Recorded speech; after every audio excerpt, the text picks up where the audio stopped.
بسم اللہ الرحمن الرحیم وبہ نستعین وصلی اللہ علی نبینا محمد وعلی آلہ وصحبہ اجمعین ومن تبعہم بإحسان الی یوم الدین وبعد. قال اللہ تبارک وتعالی وقال ربکم ادعونی استجب لکم ان الذین استکبرون عن عبادتی سیدخلون جہنم داخرین.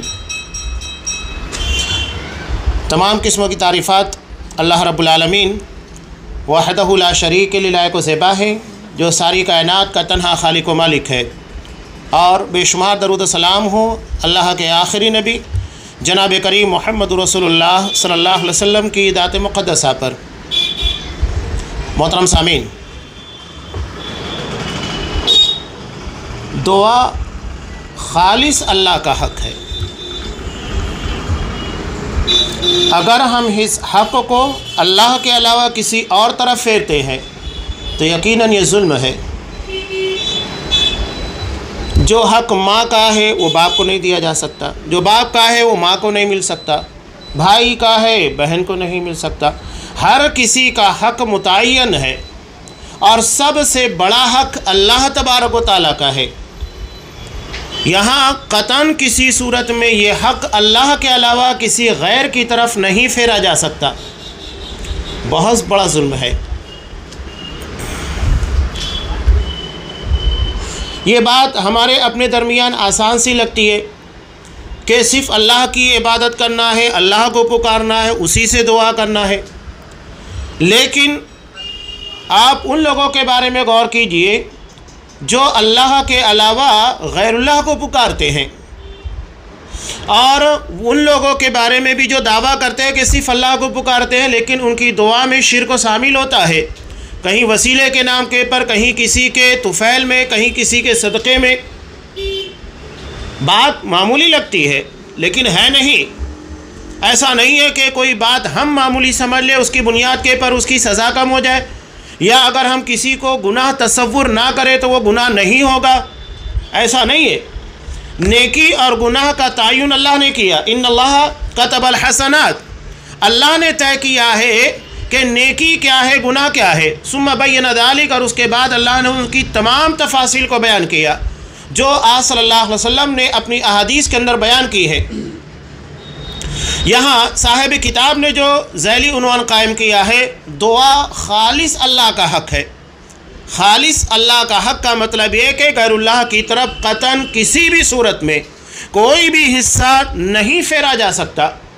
اگر ہم دعا کے کسی بھی ایک حصے کو اللہ کے علاوہ غیر اللہ کی طرف پھیریں گے تو یقیناً یہ شرک میں شمار ہوگا، اس لیے کہ دعا عبادت ہے، اور عبادت اللہ کے علاوہ کسی غیر کی نہیں کی جا سکتی. اس ضمن میں صاحب کتاب نے بہت ساری آیات کو پیش کیا. مشہور آیت جو ہم ہر درس کی ابتدا میں پیش کرتے ہیں، سورہ زمر کی. اللہ نے ارشاد فرمایا وقال ربکم ادعونی استجب لکم، کہ اللہ تمہارا رب کہہ رہا ہے مجھ کو پکارو، میں تمہاری دعا کو قبول کروں گا. ان الذین استکبرون عن عبادتی، جو لوگ میری عبادت سے روگردانی کرتے ہیں، تکبر کرتے ہیں، یعنی اللہ کو چھوڑ کر غیر اللہ کی طرف جاتے ہیں، تو سیدخلون جہنم داخرین، میں انہیں جہنم میں ذلیل کر کے رسوا کر کے داخل کروں گا. یہ جہنم میں رسوائی کیسی ہے؟ سب سے بڑی رسوائی ہے کہ کسی کو جہنم میں داخل کر دیا جائے. اس میں بھی رسوا کرنے کا مطلب کیا ہے؟ ایسے مجرموں کو باعزت طور کے پر نہیں لایا جائے گا، بلکہ انہیں چہرے کے بل گھسیٹتے ہوئے لایا جائے گا، جہنم میں پھینک دیا جائے گا. یہ ذلت ہے. ایسا نہیں ہے کہ ہم جیسا کہ دنیا میں مجرمین کو دیکھتے ہیں کہ انہیں پھانسی دینا ہے، قتل کی سزا دینا ہے، عام انداز میں لایا جاتا ہے، اس کے بعد انہیں تختہ دار کے پر چڑھایا جاتا ہے. نہیں، بلکہ ان مجرموں کو ٹانگ پکڑ کر چہرے کے بل گھسیٹ کر، بلکہ سورہ ملک میں اللہ نے بیان کیا کہ انہیں ان کے چہروں کے بل چلاتے ہوئے لایا جائے گا. اس بات کے پر اصحاب کرام کو تعجب بھی ہوا کہ اللہ کا رسول کہ ایک انسان چہرے کے بل کیسے چل سکتا ہے. تب آپ صلی اللہ علیہ وسلم نے کہا کہ جو اللہ اس بات کے پر قادر ہے کہ وہ ہمیں اپنے پیروں کے پر چلائے، وہ اس بات کے پر بھی قادر ہے کہ ہمیں اپنے سر کے پر چلا دے. وہ ہر چیز کے پر قدرت رکھتا ہے. تو اللہ چہرے کے بل انہیں گھسیٹ کر چہرے کے بل چلتا ہوا جہنم میں داخل کرے گا. دعا خالص اللہ کا حق ہے، اس کے بہت سارے دلائل ہیں، یہاں صاحب کتاب نے پیش کیے ہیں۔ اللہ کا ارشاد ہے وما امروا الا ليعبدوا الہ واحدا، کہ لوگوں کو صرف اس بات کا حکم دیا گیا تھا اکیلے اللہ کی عبادت کریں، اور دعا عبادت ہے تو صرف اللہ سے کرنا چاہیے۔ آگے مشہور ہے سورہ زاریات کی وما خلقت الجن والانس الا ليعبدون، کہ میں نے جن و انس کو صرف میری عبادت کے لیے پیدا کیا۔ بات واضح ہے کہ دعا عبادت ہے، اس لیے انسان اور جناتوں کو صرف اللہ سے دعا کرنا چاہیے، اللہ کے علاوہ کسی غیر کی طرف نہ امید وابستہ رکھنا چاہیے، نہ اس سے دعا کرنا چاہیے۔ کئی آیات یہاں پر صاحب کتاب نے نقل کی ہے۔ علاوہ سے قرآن مجید میں اللہ تبارک و تعالیٰ نے ارشاد فرمایا کہ فلا تدعوا مع اللہ احدا، یہ بھی ایک اہم بات ہے، اللہ کے ساتھ کسی غیر کو مت پکارو۔ ساتھ کا مطلب کیا؟ اللہ کو بھی اور اللہ کے علاوہ دوسروں کو بھی۔ اور آج کل مسلمانوں کے درمیان جو بدعتی طبقہ ہے وہ صرف بدعت کے پر نہیں منحصر ہیں، بلکہ وہ شرک کے دائرے میں داخل ہیں، بلکہ ان لوگوں کی دعا کا اکثر حصہ آپ صلی اللہ علیہ وسلم کی مسنون دعاؤں کے علاوہ غیر اللہ سے دعا کا ہوتا ہے۔ بہت سارے لوگ تو اتنے بیوقوف ہیں، یعنی دین کی بالکل تعلیم نہیں ہے، دین کا بالکل علم نہیں ہے۔ یہ لوگ نعوذ باللہ حضرت علی رضی اللہ تعالیٰ عنہ کے تعلق سے جو مشہور اشعار ہیں شیعہ رافضی کے بنائے ہوئے کہ نادی علی مظہر العجائب تجد عون لک فی النوائب، کہ تم حضرت علی رضی اللہ تعالیٰ عنہ کو اپنی مصیبتوں میں پکارا کرو، یقیناً تم انہیں اپنی مصیبتوں میں مشکلات میں مدد کرتا ہوا پاؤ گے، وہ تمہاری مدد کریں گے۔ اسی لیے وہ لوگ کہا کرتے ہیں علی مشکل کشا، حضرت علی یہ مشکلات کو دور کرنے والے۔ یہ کون ہے جو اپنے آپ کو شیعہ رافضی نہیں کہتا، لیکن رافضیت ان کی عقیدت میں، ان کی محبت میں، ان کے اعمال میں داخل ہے۔ ایسا نہیں ہے کہ وہ صرف شیخ عبد القادر جیلانی کو ہی پکار رہے ہیں، یا کسی قبر کے پر جانے کے بعد اس قبر والے سے امداد طلب کر رہے ہیں، نہیں، بلکہ ان لوگوں کے رافضیت بھی آپ کو نظر آئے گی۔ یہ بہت بڑا المیہ ہے۔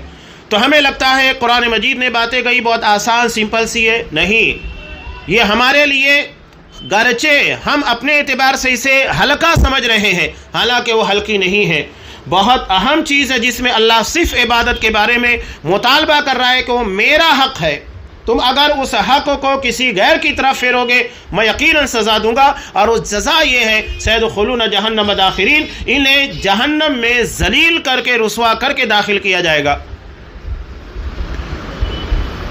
اب یہاں قرآن میں یا جیسا کہ یہاں پر صاحب کتاب نے ذیلی عنوان قائم کیا ہے صرف اللہ کا حق ہے، بہت سارے لوگوں کو یہ پتہ نہیں ہے کہ اللہ کا کیا کیا حق ہے۔ انہیں اپنے حق کے بارے میں پتہ ہے، بلکہ اپنے حق سے زیادہ وصولنے کی فکر میں لگے رہتے ہیں، میرا دنیا میں کیا نکلتا ہے کیا نہیں نکلتا ہے، لیکن انہیں اپنے رب، اپنے مالک، اپنے خالق کے حقوق کے بارے میں علم نہیں ہے۔ اگر آپ سوال کر لیں کہ اللہ کا حق بندوں کے پر کیا ہے تو کیا جواب دیں گے آپ؟ اللہ کا حق بندوں پر کیا ہے تو کیا جواب دیں گے؟ نہیں دے پائیں گے۔ عمومی طور پر لوگ، چونکہ اب یہاں ایک عام مزاج لوگوں کے درمیان بنا ہوا ہے، صرف جذباتی اشتعال انگیز تقریریں سن لینا، بھڑکیلے بیانات سن لینا، ہم سمجھتے ہیں کہ بس یہی دینی کاز ہے، جبکہ حقیقت میں یہ وقتی ضرورت ہے۔ اس سے کہیں زیادہ اہم ضرورت دروس کی ہے، جس میں ہماری علمی پختگی پیدا ہوتی ہے، مسائل کے بارے میں گہرائی اور گہرائی پیدا ہوتی ہے۔ اب بتائیے کہ اتنی جذباتی شعلہ بیانی تقریروں کو سننے کے بعد اگر یہ جواب ہم نہ دے پائے تو کیا عقیدے کا علم ہمارے پاس ہے؟ جبکہ یہ بنیادی چیز ہے جس کو جاننا ہر مسلمان کے لیے ضروری ہے کہ اپنے رب کا، اللہ کا حق اس کے پر کیا ہے۔ حضرت معاذ بن جبل رضی اللہ تعالیٰ عنہ ایک مرتبہ نبی کریم صلی اللہ علیہ وسلم کے ساتھ تھے، تو آپ نے یہی سوال کیا تھا کہ معاذ جانتے ہو اللہ کا حق بندوں پر کیا ہے، کہ کیا حق ادا کرنا چاہیے؟ تو انہوں نے کہا کہ اللہ اور اس کے رسول بہتر جانتے ہیں۔